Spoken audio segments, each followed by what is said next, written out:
Hello and welcome. My name is Jack Waldron, and today we're going to be talking about how infinite bank accounts work.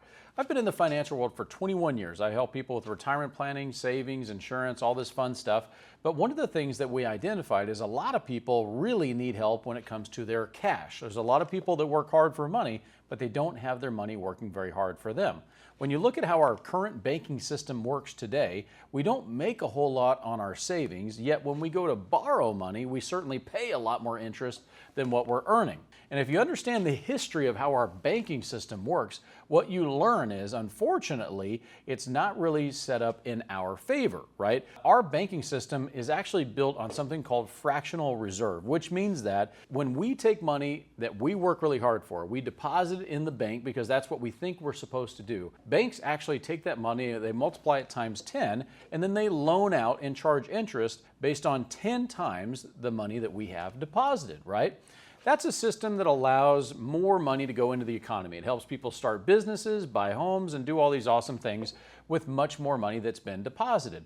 And that can lead to some problems. We've seen this all throughout our history as a country. In 1929, there was a stock market crash. All these people ran to the banks to get their money out. As you've learned, it's not there. Those banks failed, and it meant that all these people lost all their money. So that created the FDIC. Eventually, the country decided to get off the gold standard and start printing more and more money, which meant more and more money got out there, more and more inflation, and that's kind of led to some problems, right? So there was all this loaning going on, and what happened in 2008 was another financial crisis that led to the Great Recession. There's been legislation that's passed since then that have actually changed the definition of what we are considered when we deposit money in the bank. We are no longer the owners of that cash. Once a bank receives cash, we are now actually considered legally an unsecured creditor and are not the owners of our cash. So we still have some rights to our money, but not 100% and not all at once. So how many of you have ever heard of the golden rule? The golden rule of business. He who has the gold makes the rule. If you have $100,000 and you put it in a bank and you understand the way this math works, if you leave your $100,000 in the bank over the course of a year, they multiply that times 10, and if they're charging an average of 10% interest on that $1 million that they loaned out, that means they made $100,000. How much money did we make on our $100,000 deposit? About 80 bucks on average. So if we're getting 80 and they're making 100,000, do you feel that you are using banks or banks are using you? Remember the golden rule of business. He who has the gold makes the rules.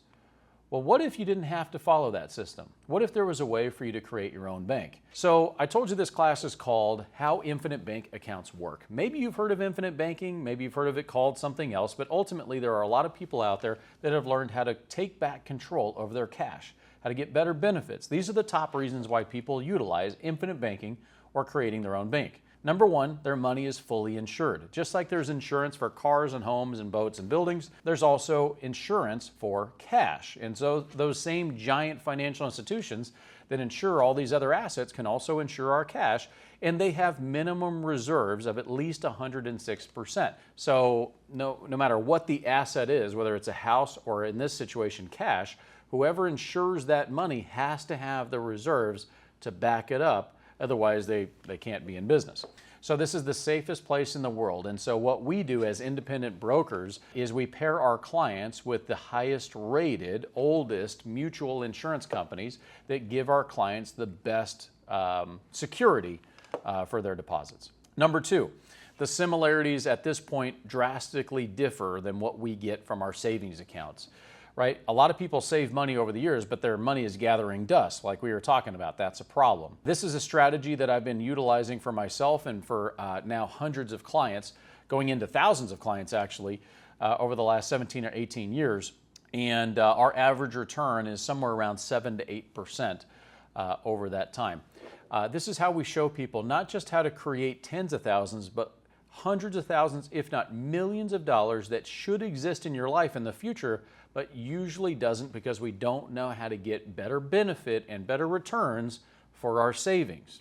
The next major advantages to utilizing infinite banking, the reason why people really like this, is that you get tax advantages, meaning you don't have to pay taxes on your gains. Normally you have to pay income or capital gains tax on all these things that we put our money into. In this strategy, you don't have to pay any taxes on the gains, and you also don't have to pay any taxes on the money that you access all throughout your life. Upon your passing, you can also stipulate that all this money pass to your beneficiaries or a trust 100% tax-free. The next two reasons why people like infinite banking is that you have control over how it's set up, meaning depending on your income, your asset in your business, it's up to you. It's not based on the government guidelines that were set up in place like IRAs and 401ks, where if you make too much money, you don't have access to certain things, or there's only so much money you can put into it, and there's rules as to when you can access without paying penalty and tax. Within this strategy, you have full liquidity, right, and access to the money that you own so that you can use that money at any time for any reason, whether it's personal or professional.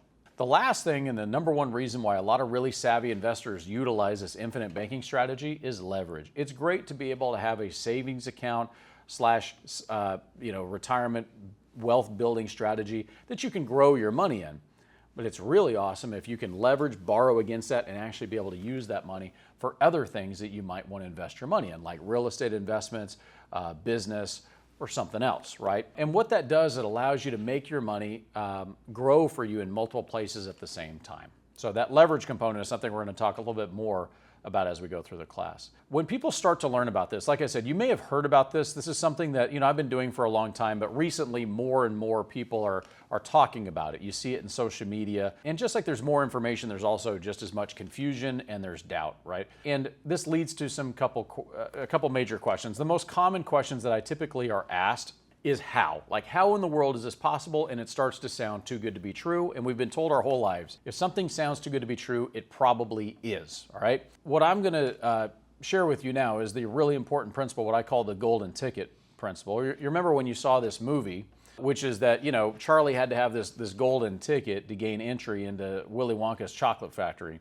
Well, in order to get into Willy Wonka's chocolate factory of saving strategies, you too will also have to have a golden ticket. But in this situation, it's not like only a few people get it, all right? As many people that would like to have this golden ticket can do it. It's not just for, a few people that open up the right piece of candy. You just have to understand this tax code called tax code 7702. What that tax code or golden ticket refers to is that you can effectively take excess savings, the money that we were talking about. You can drop it into that infinite bank account so long as you have a specific kind of insurance policy. You must have a life insurance.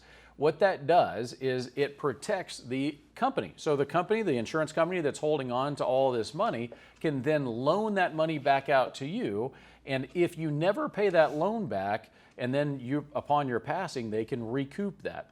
So based on the size of the policy that you have, there is a certain amount of money that you can put into it. So as a financial professional, my job is to figure out first, how much money can we afford to put away in infinite banking, right? What does our excess budget look like? Then we're gonna do some backwards math and figure out what is the minimal amount of insurance required to make this considered tax-free, to fit the guidelines of tax code 7702, right? So we want to minimize and mitigate and make that insurance as cheap as possible. Now, there is a cost for that. That means there's a cost for that golden ticket. It's part of what makes this not too good to be true. Now, this is an insurance that costs less than what you pay for car insurance, home insurance, health insurance, and maybe even cell phone insurance, but it is the golden ticket into the savings account on steroids, Willy Wonka's golden saving strategy. I'll be able to share with you in the future numbers, and we can look at examples specifically customized for you, where you can actually see a very tiny cost is overwhelmed by all the great benefits as to why so many people like this strategy. Number two, who knows about this, right? So if you're not familiar with it personally, and maybe your closest family members and friends are not experienced with this, it's kind of easy to feel like, man, I just don't know anyone that's doing it. I'd like to know, and see who is. Well, I'm a big believer that if you want to be rich, you got to do what rich people do, right? And if you look at what the richest, most powerful people on the planet have been doing, and we follow that example, that can certainly help us with our money as well. Currently, when you look at the reserves of the insurance industry, the top 1% wealthiest people in America today currently own and control about 1/3 of all those billions of dollars of reserves. That's 1% of people that have 1/3 of all the money inside that industry. The top 10% wealthiest people in America today currently have control of about 60% of the reserves. They own 60% of the reserves of the entire insurance industry. That's amazing. But what about banks? Remember those companies we were talking about we go to, we deposit all this money with? Well, guess what they do with a lot of that money? There's something called BOLI, bank-owned life insurance. So what they do is they buy policies on executives and they overfund it, overpay by putting in all this excess cash. They take advantage of all those same benefits that we were already talking about, and then they borrow against that and loan it out to people and charge them a whole bunch of interest. There's currently over 3,000 banks that have over $200 billion sitting in insurance companies, giving them all these great benefits, tax advantages, and leveraging options. All the biggest banks you've ever heard of and used your whole life are currently doing that. These numbers that you see on the screen are in the millions. So you have Bank of America that's right at the top with over $20 billion alone deposited in that strategy.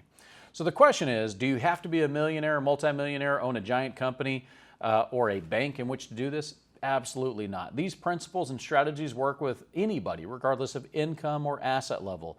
When I very first learned about this strategy, I started by opening up my first account with $600, and that started me on a path that ended up creating great wealth and financial independence. And in turn, I've taught so many other people how to take advantage of these exact same principles.